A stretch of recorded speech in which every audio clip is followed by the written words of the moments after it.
My presentation looked at the importance of school leaders, particularly principals, in being leaders of teaching and learning in their schools.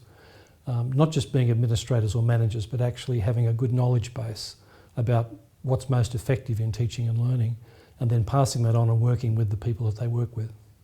The School of the Future is going to be an interesting concept because there are changes happening in the workforce with robotics and all sorts of things, and technology is racing ahead of pedagogy. So I think we'll still need schools because they bring people together. There's a very social function with schools as well as an educational function.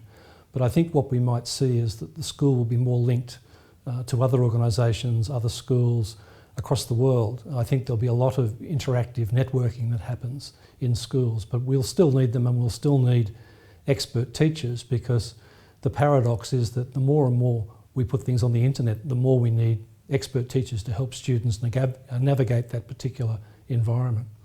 There are a lot of myths and misunderstandings about teaching, and often they're driven through ideological reasons. They don't have a basis in science, and they're very popular. There are a lot of people who will try and push a particular methodology or pedagogy, but often there's not a scientific basis to this. For example, the notion of learning styles has been totally rebutted. They don't exist, but reference to learning styles continues to occur.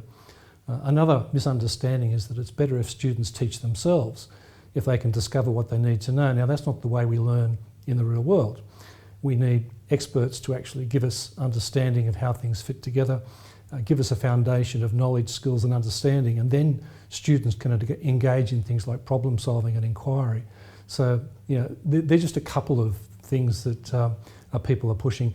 There are other things to do with exercising your brain, for example, which have no scientific basis. The thing about learning is that it's difficult, but when you achieve it, that's quite an accomplishment, and that feeds into self-esteem. But some people have the view that if we can boost students' self-esteem artificially, it will lead to greater learning, and it is counterproductive because it confuses students and it gives them a false impression of their own abilities. So we really need to help students to be challenged, stretched. We have high expectations for them, and then when they achieve those expectations, and they all can if we have enough time, then that builds resilience and it gives greater self-esteem and self-concept, which are desirable outcomes that people are going to need in the 21st century.